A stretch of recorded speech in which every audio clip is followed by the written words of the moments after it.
Welcome back, everybody, to Pro League, live in the Next Arena. My name is Valdez. I'm joined with Wolf today.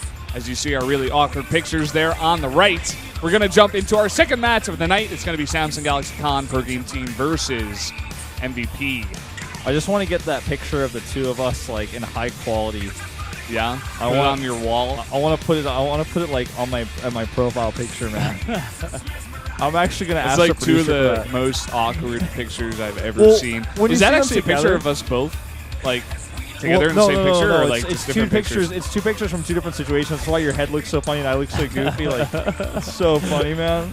Yeah. Well, here we have Samsung Galaxy Con still with the best jackets, but they do have the first loss of round 2.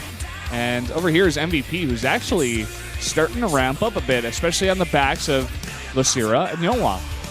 Yeah, I think I said this last time, as we do see Reality and MarineKing shake hands here. I think I said this last time, but I feel like the way I look at MVP now is almost like Sejong from last year. Like, it's like, well, they're starting things off with a bit of a weak performance on one of the best teams, one of the most well-funded. They got Coach Park, but suddenly, somehow, some way, some of these players are doing incredible. Yonghwa, the prime example, doing really well. They've got star players like MarineKing, who had a bit of a comeback as well, made it to the Hot 6 Cup finals. Not that recently, but somewhat recently. They've got good players on their team. They've got Lucira, who's suddenly coming back to full form. Like, he's top tier again. And MarineKing, not in this matchup, but he was able to take down Leenock, at least in recent times. So he's starting to come back. Comes out once again on King Sejong Station. They're starting to put him out pretty consistently on this map. They're trying to get him on a roll again, starting to get him ramped up and out in that slump. Unfortunately, here in Pro League, he is 0-5 versus Terran. That's actually one of the worst ratings I've seen against any one race out of any player here. So he's really got to ramp that up. I hope he's been practicing for it because it's definitely his worst matchup right now. Yeah.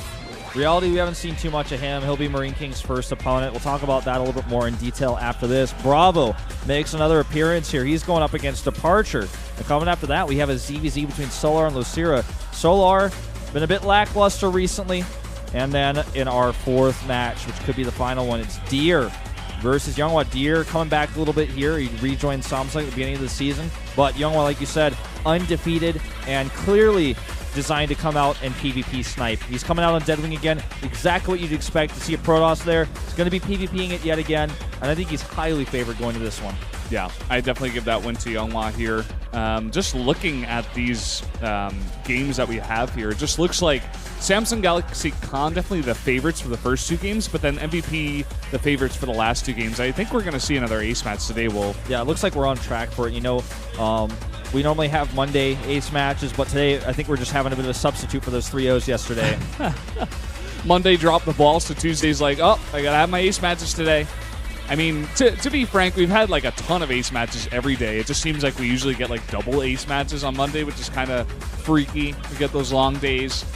But, I mean, we've seen a lot of upsets, actually, in the first matchup here, so maybe we'll see some today. Maybe MarineKing, he's been on a bit of a roll. Reality hasn't played a single game in 2015 Pro League. Maybe Reality drops the ball. MarineKing takes his first Terran win, or TVT win, and maybe we can see a 3-1 or something like that. Yeah. The one matchup here that kind of strikes me as pretty one-sided is Bravo versus Departure. Bravo looking pretty good these days. He doesn't come out all too often, but I'm happy that they're playing him again here today. Departure, though, he's been not having the best couple of seasons here. Has he ever? He's one of these players who's got nerve issues. I remember talking to the Fnatic coach at the time, Plani, a long time ago, and he was like, I was like, what's up with this guy? You guys have never fielded him once. Why has he even come to the bench? Like, why do you guys have him on the team? He's like, well, he's really good, but he's nervous. He freaks out. We've talked about playing him, and he's like been really panicky and nervous because back in the GSTL, you like ask somebody, do you want to play against this guy on this match? And he says yes or no because you just picked the player before, who's you submit it to the clipboard guy, and he was like, okay, this person's gonna play next. You like decide that at that moment, but this is like a really predetermined roster. And he's been sent out a few times. He had some nerve issues in the past, but definitely been weaker. Here's Reality. First time this season. And there ain't nothing wrong with that, Wolf. This guy, he had some crazy games in the last season, notably that one super long one against Sulky that had to be restarted, and then the second game was like 50 minutes long, too. Yeah. He loves his mech versus Zerg, and in a TVT we could see something similar. I think actually Reality was scheduled to play once this season already, but ended up losing before the team ended up losing before he actually got to play. I believe that happened.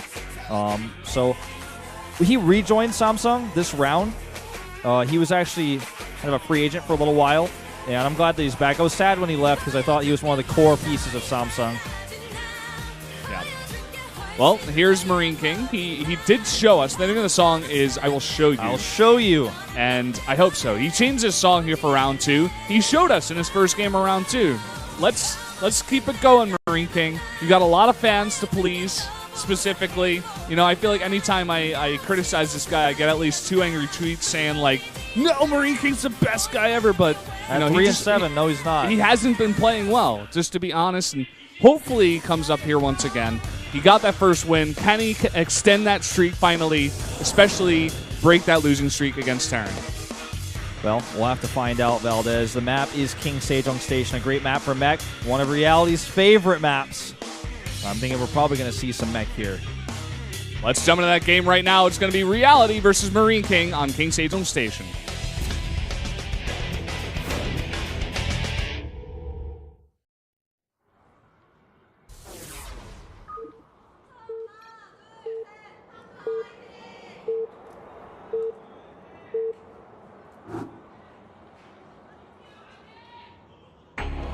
Down here in the bottom right in the red for Samsung Galaxy Khan, the Terran player, or one of them here, it is Reality.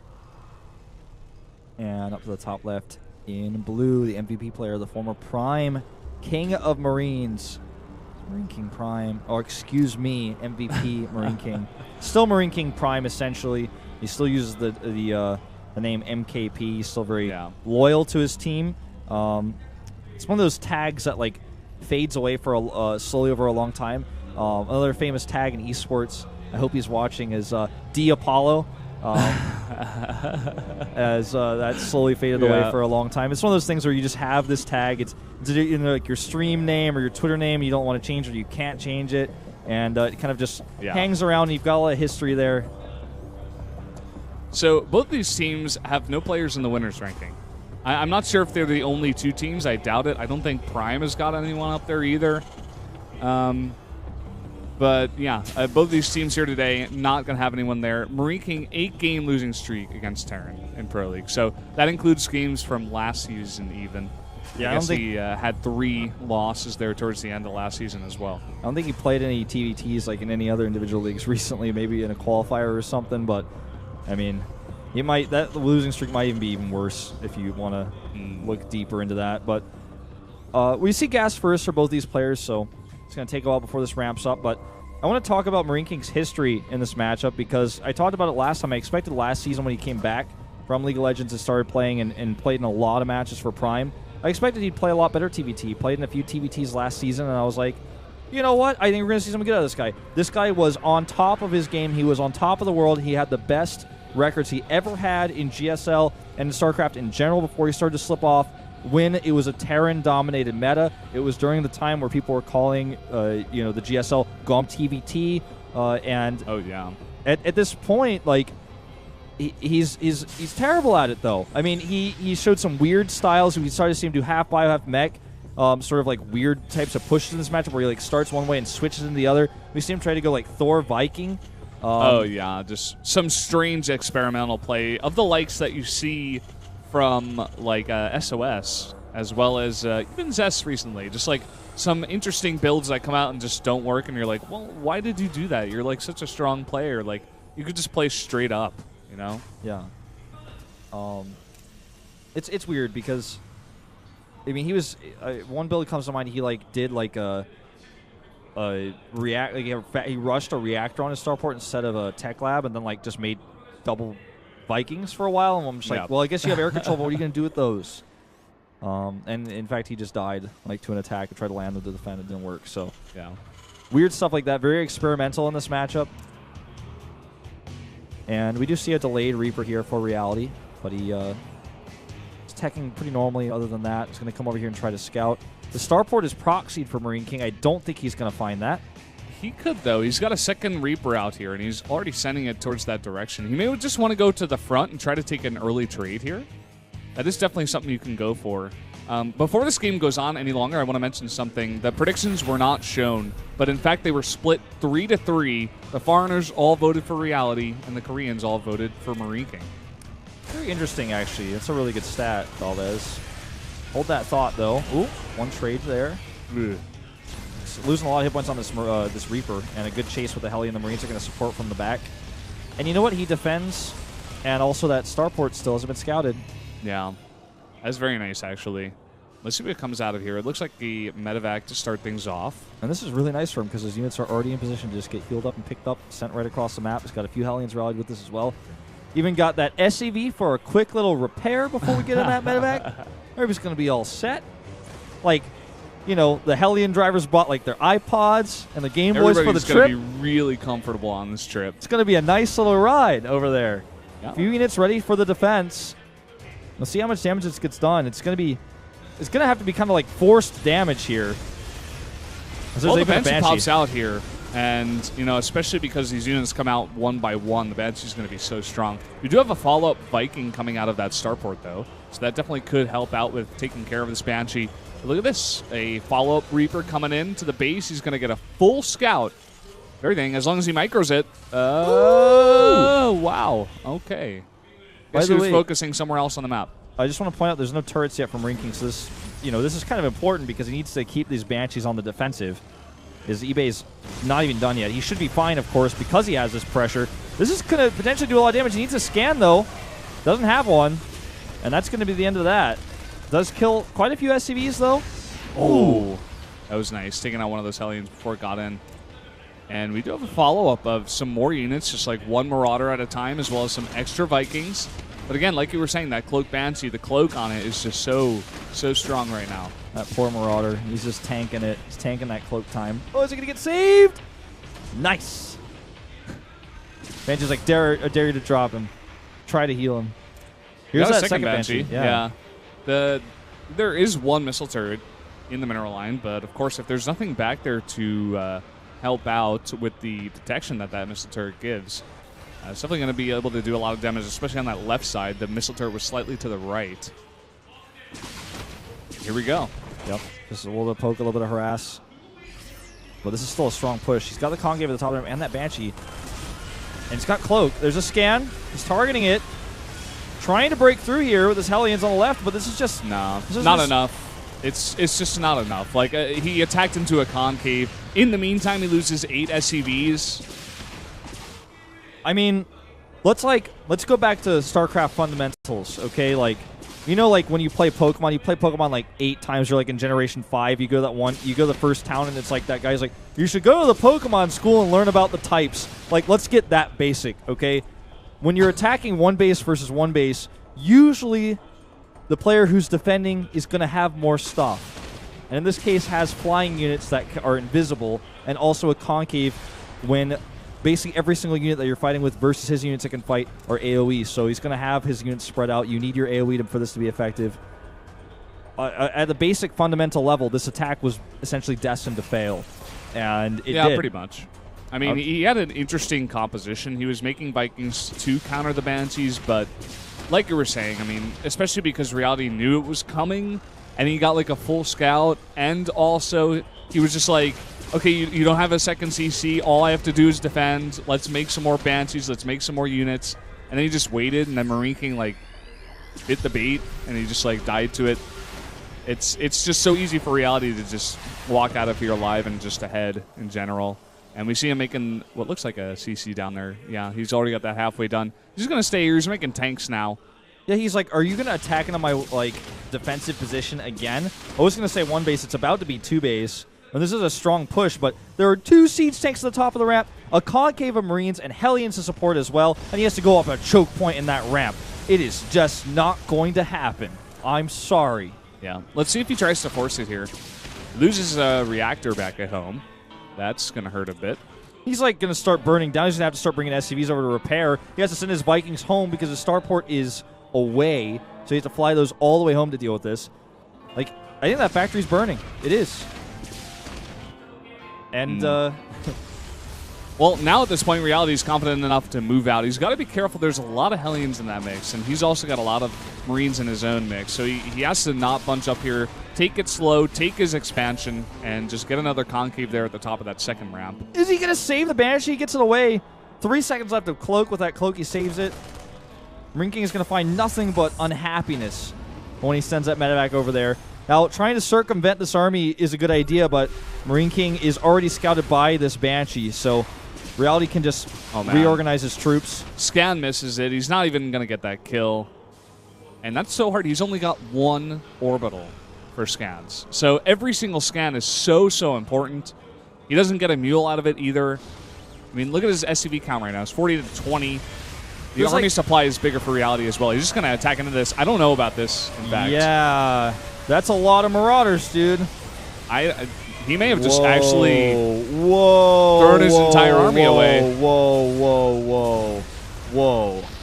Okay, well, now he's going to try to fight with these SCVs against Hellions. We got a ton of Marauders in the back. He may be saved by the Banshee, in fact, but that was a gigantic mistake. Yeah, I can't even.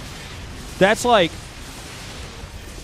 Lance is about to send out Blastoise. Did you like to switch Pokemon? You're like, no, I'll keep my Geodude out. Like, well, MarineKing getting a lot of damage with this, in fact. Already up to 16 SCVs killed. He's trying to keep alive that 1 tank, and he may be able to, but the Vikings do land. They're trying to focus it down. A huge surround with the repair, and he's going to keep it alive. I mean, these 2 Banshees have total control of the base. That's why MarineKing still loses. He hasn't even been able to produce. These Banshees are flying into turrets. Guys, I'm sorry, this is not a good game. Yeah, I don't know, man. Let's move. I'm like, if I'm the director of this, I'm like, cut. All right, everybody take 5. I need some time to think. May need a break after this one. I mean, I don't know. Let's see what these 2 players can do. He can't even defend his CC to the Banshee. Like, I mean, he's dead, but Reality made such a huge mistake that MarineKing is like somehow able to almost try to make this happen with his Marauders and his good control, because MarineKing's famous for that. But MarineKing's just got nothing left. GG. And his CC and his main base was burning down. Yeah. Reality, to be frank, he was just so far ahead that he was just like, oh, I can just attack you and win. Like, let's just end this game. Let's get it over with. But then he was like, oh, wait, your composition directly counters mine, especially because I don't even siege up my tanks. He loses everything. He just barely stays alive. But that really speaks to how far ahead he really was in that game. He was just like, I lost everything, and I lost 20 SCVs, but it didn't even matter. I will still win this game. MarineKing, every time he defended the Banshees, or so he thought, he sent his Vikings back to fight and back to push. And, you know, while he was doing that, Banshees kept coming to his base, and he had no answer for Banshees. All of his units he was making out of his barracks were being killed. And then his CC was just burning down to Banshees. Even Reality like flew a Banshee into a turret and it died, but it was just like, it doesn't matter. That's how ahead I am. That game was like a lesson of several things not to do in TVT, like when not to fight, when not to attack a one-base Terran who was at the top of his ramp. That was a weird game. Reality takes game number 1. Team Foreign Casters 1-0 Koreans, your move. Well, unfortunately, we're not going to get any more 3-3 predictions. I would love if we did, but it's not going to be the case here, especially in the next game. We're going to have Bravo versus Departure. And happy to see Reality taking a win at least. He comes in here, his first game in Pro League 2015, and it wasn't the prettiest. It was, in fact, extremely sloppy, but he gets a win. And in the end, as I always like to say, that's all that matters. That is all that matters. People like to say, it's not whether you win or lose, but it's how you play the game. No, actually, no. It's like, not whether you win or lose, it's as long as you had fun, as long as everyone had fun and they were nice to each other. No, it's about winning for your team, especially here at Pro League. This is a pro circuit. It's